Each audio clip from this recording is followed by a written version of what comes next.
Endi bevosita Mahdum Azam avlodlari fors manbashunoslik bo'yicha yirik mutaxassislardan Ismoilxon aka Ahrorovdan so'rasak, Mahdum Azam shu avlodlari haqida bilgan ma'lumotlaringizni domla biz bilan baham qilsangiz. Assalomu alaykum aziz teletomoshabin do'stlar.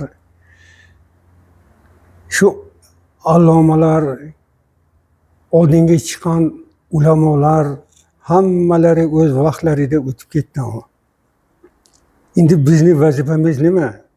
O'shalarning qilgan ilmiy ishlari, asarlari, xalqimiz uchun qilgan mehnatlarini kelajak yosh avlodga yetkazish bizning vazifamiz. Agar shuni biz qilmasak, biz tariximizni yo'qotamiz, millatimizni yo'qotamiz. Shuning uchun bizning vazifamiz o'shalarning qilgan ijodlarini, qilgan ishlarini kelajak avlodlarga yetkazish bizning vazifamiz bo'ladi. Mana Mahdum Azam deyapmiz, juda katta alloma bu kishi. Hozir mana shu tumanimizda shu kishining nomlarini aytsak bilmaydigan kishilar juda ko'p. Oldingi o'tgan avlodlarini hali bilmaydi. Kelajagi yo'q xalq, u yo'q bo'lib ketadi o'sha xalq. U vatanda, u mamlakatda taraqqiyot bo'lmaydi. O'zini ota-onasini, buvasini qilgan ishlarini hammasini o'zi bilmasa, u kelajagi yo'q. Shuning uchun shunchalik alloma shuni bizni vatanimizdan, bizning shahrimizdan yetishib chiqqani biz uchun u namuna u. Faqatgina kelgusi yoshlarimiz o'shalarning orqasidan ergashish kerak. Buning uchun nima qilish kerak? Shularni qilgan asarlarini, qilgan ijodlarini ko'proq o'qish kerak. Tarixini bilmagan vatanini yo'qotadi degan. Kelgusi avlodga bizdan keyin ham ular yetkazadi. Ularga bera olmasak, keyin biz o'sha ota bobomiz qilgan ijodlariga xiyonat qilgan bo'lamiz. Ongni, ta'limni, ilmni nima uchun kallaga joylashgan? Miyani ichida ham saqlaydigan joyi bor. Shu yerga kelgan qog'ozni qarang, Andijonda. Shuni yoza oladigan shu Kosonsoyda deb olib kelgandi shu yerga. Hazrat Mahdum Azamning 4 ta ayollaridan jami 13 ta farzand, o'g'il farzand qolgan. Ular ayni paytda mamlakatimizning turli shaharlarida Samarqand, Buxoro, Shahrisabz, Andijon, Namangan viloyatining Kosonsoy tumani shahrida yashaydilar. Ayni agar Kosonsoyni oladigan bo'lsak, Tohirjon, ayni paytda shu Kosonsoyda Mahdum Azamga bevosita avlod bo'lguvchi 4 ta oilada nasabnoma shajara saqlanib qolingan. Men mutaxassis sifatida shu shajarani o'rganib chiqdim. Birinchisi, shu Mahdum Azam mahallasida yashagan hurmatli hoji ota Abdulajidxon Ubaydullah degan insonga tegishli. Shuni hozir farzandlari, o'g'illari hayot, katta o'g'illari hozir 82 ga bordilar, shu bar hayot. Ikkinchi nasabnoma shajara shu mahallada yashab o'tgan turli davrlarda vatanimiz taraqqiyotiga hissa qo'shgan tashkilotchi rahbar bo'lgan Abdumnisxon Ziyoviddinovga tegishli bo'lgan shajara. U kishini farzandlari hozir ham yashayaptilar, oramizda bor. Uchinchi nasabnoma shahrimizning mana shu nima Gulbog' mahallasida yashagan Sobiq Oxunboy degan mahalla deymiz. Shu yerda yashagan Hoshimxon Hoji Mansurov va uning akalari Nuriddinxon Hoji Mansurga tegishli shajara saqlanib qolingan va 4-inchisi o'zimizning ijodlarga tegishli bo'lgan najara. Siz bunga guvoh bo'lgan, ko'rgansiz. Ko'rganmiz. Demak, mana shu boshqa xonadonlarda mavjud bo'lishi mumkin edi, lekin Qatag'on siyosiy davrida 30-yillardagi 50-yillardagi Qatag'on siyosiy davomida ko'plab qo'lyozmalar qatori ana shu shajaralar yo'qolib ketgan. Odamlar yo uni o'zlari soyga oqizishgan yoki boshqa kitoblar qatori qabristonga borib go'llarga yashirilgan. Demak, saqlanib qolinmagan. Ayni paytda shu biz biladigan 4 ta oilada shu Mahdum Azamga avlod bo'luvchi insonlar yashayotganligi ma'lum bizga. Endi Mahdum Azamga avlod bo'lishlik bu sharaf emas bu, albatta. Bu mas'uliyat. Chunki qadimgi Koson nihoyatda ko'hna tarixga ega bo'lganligi bois ma'naviy ildizlar chuqur ketgan.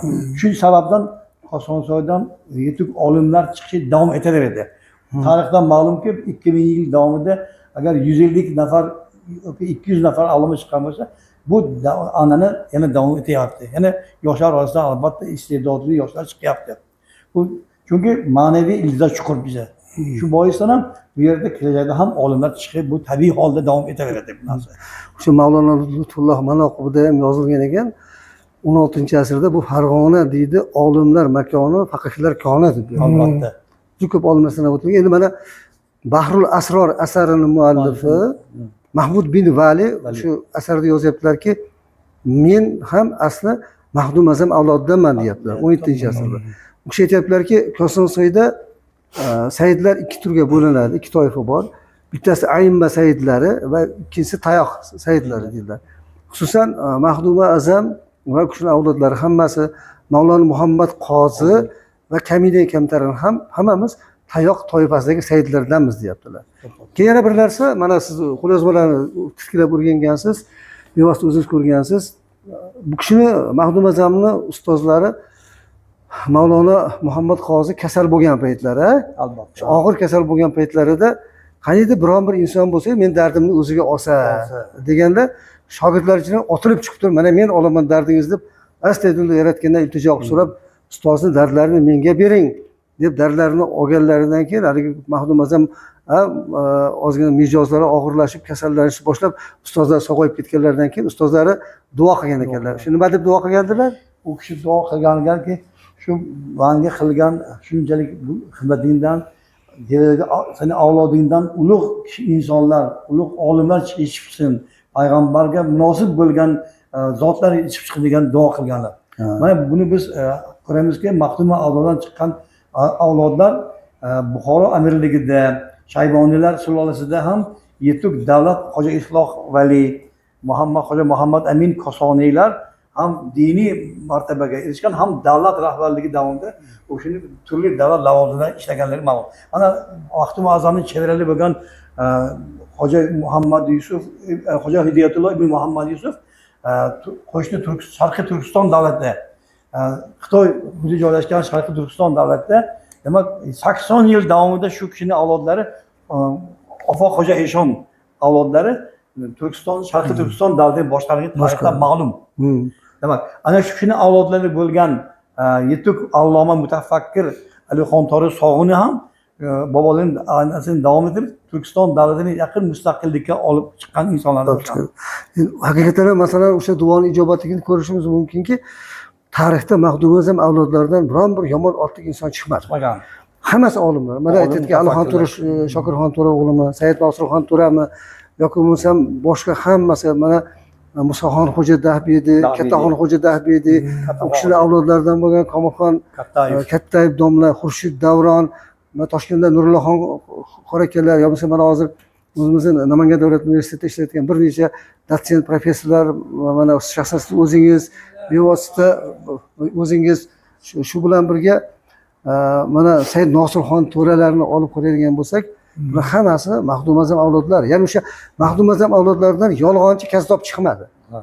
Vatanfurush muttahamlar chiqmadi. Hammasi olimlar, xalqparvar, vatanparvar insonlar yetishib chiqdi. Mana o'sha Sharqiy Turkistondagi oxirgi Qashqar xonlaridan Jahongir Xo'ja ham o'sha Mahdum Azam avlodlari bo'ladi. Albatta. Shuning uchun bu aytganingizdek, bu sharaf emas, balki mas'uliyat hissini yuklaydi. Hurmatli muxlislar, mana bugun Kosonsoy shahrida Samarqand shahri Dahbiyatdan bizga tashrif buyurgan mehmonlarimiz, Mahdum Azam avlodlari ishtirok etishyapti.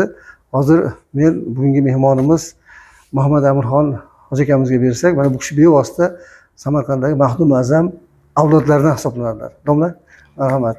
Xush kelibsiz. Assalomu alaykum. Bismillahirrohmanirrohim. Parvardigoro shulib mana bizlarga nasib qilgan ekan, mana shunday ulug' joylarga kelish nasib ayladi bugun. Sizlarday mana yaxshi insonlar bilan uchrashtirdi. Hamd sano Alloh taolaga. Bizlar ana shu Mahdum Azam bobomizni bir ziyorat qilaylik deb chiqib kelganmiz. Biz Maxduma Azam bobomizga 12-chi avlod bo'lamiz. Payg'ambarimiz sollallohu alayhi vasallamga 36-chi avlod. Bizda sajaramiz mana shu zamonlar nimasi bilan podsholar tasdig'i bilan tasdiqlangan. Mana mustaqillik davrida ham Usmonxon Alimov davrlarida u kishi tasdiqlab berganlar buni yana bir bor. Shunday sajaramiz hozir o'zimizda saqlanadi.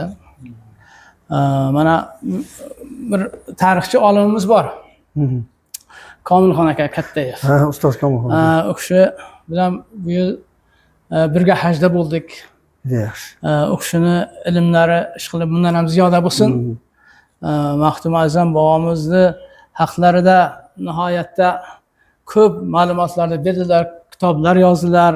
Mana hozirgi Samarqandda bo'layotgan Maxduma Azam majmuasini qaytadan ta'mirlanyapti. Mana prezidentimizning tashabbuslari bilan shunga bosh qosh bo'lib turibdilar Komilxon aka. Ishqilib mana shu yurtimiz tinch, xalqimiz farovon yashayapti. Ishqilib bardavom bo'lsin. Rahmat. Sizlarga mana shu nasib qilgan ekan bugun uchrashib qoldik. Hammalaringizga tashakkur. Rahmat. Televideniyadan kelgan mana shu yigitlarga ham hamisha sog' salomat yurishlarini, Alloh itoatida bo'lishlarini muyassar aylasin. Rahmat. Bu yigit nevarangiz bo'ladilarmi? Bu mening nevaram.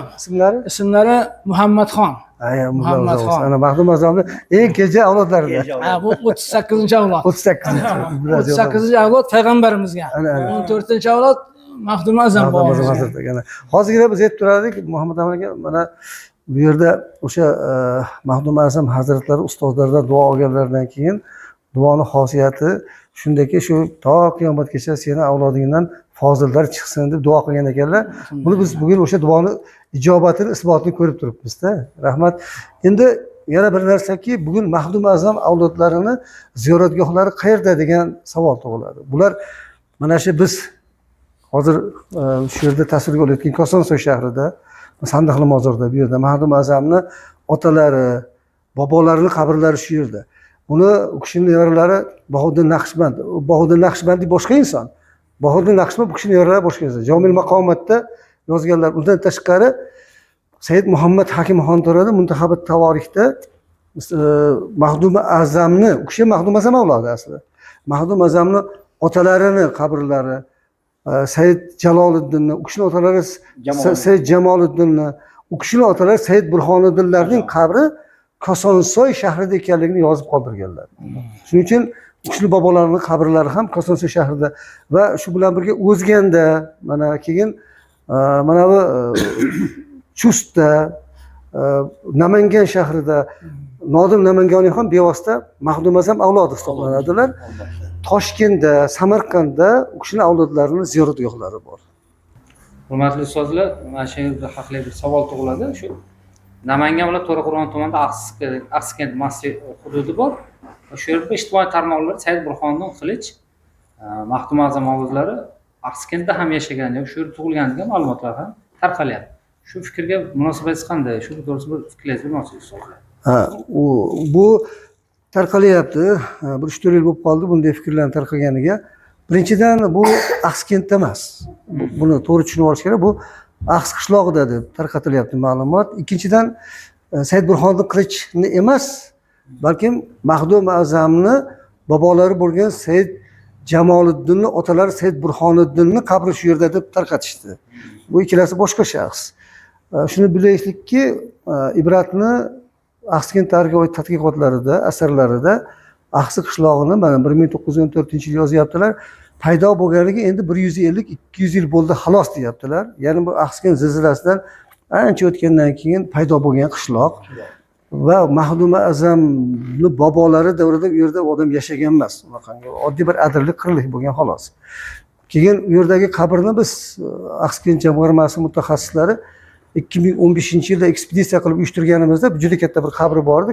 Bu qabr kimniki ekanligi noma'lum deb turishgan. Hatto o'sha yerda ba'zi ziyolilar bu Boburni otasi Umarshayx Mirzoni qabri bo'lsa kerak deyishganda biz aytdikki, Umarshayx Mirzoni qabri emas, adashmanglar. Birinchidan hech qaysi manbada yozilmagan, ikkinchidan qabr toshi ham yo'q. Uchinchidan Umarshayx Mirzo bu yerda emas, shu qadimiy Axsikentda hokimlik qilgan, ya'ni shahar va qishloq orasidagi maskandan chiqadi u kishining qabri, bu yerdan chiqmaydi dedik. Oradan 3-4 yil o'tgandan keyin o'sha qabrni nihoyatda yaxshi qilib bezab, atrofini o'rab turib, ijtimoiy tarmoqlarda Mahdum Azamning bobolari Said Burhoniddinni qabri deb chiqarib yuborishdi. Bu hech qanday manbaga asoslanmagan yolg'on emas, g'irt yolg'on gap bu. Undaqa u yerda bu insonlar ko'milmagan. Mana u kishining qabri mana Kosonsoy shahrida Sandiqli mozorda turibdi. Bu manbalarda ham bor, o'zi ham shu yerda bu narsa. Mana avlodlari ham o'tirishibdi.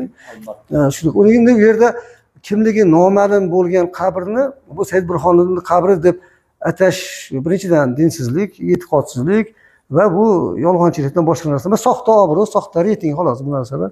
Umuman Mahdum Azam avlodlarini birortasini nomi, qabri Axsi qishlog'i bilan bog'lanmagan. U yerda ular yashamagan ham, u yerda ularning qabri ham yo'q. Hozir men yuqorida sanab o'tgan joylarda ularning avlodlarining qabri yo'q. Masala shunda xolos. Haqiqatni to'g'ri aytdingiz, Tohirjon. Bu ilmiy haqiqatni to'g'ri kelmaydigan fakt. Chunki Said Burhoniddin Xo'jamning qabrlari shu Kosonsoy shahridagi Sandiqli mozorda joylashgan. U kishining farzandlari Said Jamoliddin bilan Said Jaloliddin bevosita Shoyni yoqasi dafn qilinganligi haqiqat, ayni haqiqat. Bu manbada yozilgan. Masalan, o'sha Bahrul Asror deysizmi, Muntahbat Tavorix deysizmi, Jomil Maqobat deysizmi, Tuhfai Zoirin deysizmi, bular hammasida ana belgilab qo'ygan, ularning qabri Kosonda ekanligi yozib qo'yilgan. Manbada bor narsada. Hech kim inkor qilmaydi. Imkoniyati ham yo'q, haqqi ham yo'q.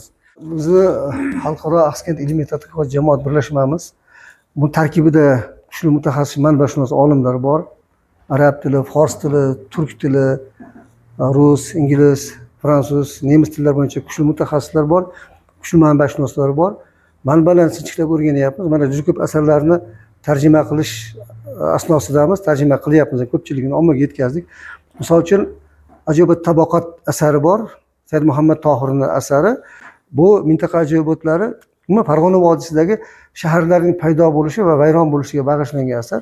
Xususan mana shu asarda Axsikentning vayron bo'lishining sabablari, Kosonsoyning vayron bo'lishi, Muqtepani, Munchoqtepani, Andijonni, Quvani vayron bo'lish masalalari bunda yoritilgan. Uni 6 nusxada 6 xil ko'rinishdagi asar Sharqshunoslik instituti qo'lyozmalar fondida saqlanadi. Mana biz Abdulxon akamiz bilan borib turib, uni eng kattasini 301 betlisini olib keldik, uni tarjima qilishga tushdik. Eng mukammalini oldik. Xudo xolasa buni muxlislarga tarjima qilib yetkazamiz. Forschadan tarjima qilyapmiz. Shuning uchun oldida qiladigan ishlarimiz juda ko'p. Hammaga sihat salomatlik, ijodiy barkamollik tilaymiz. Rahmat. Xush kelibsizlar mehmonlar.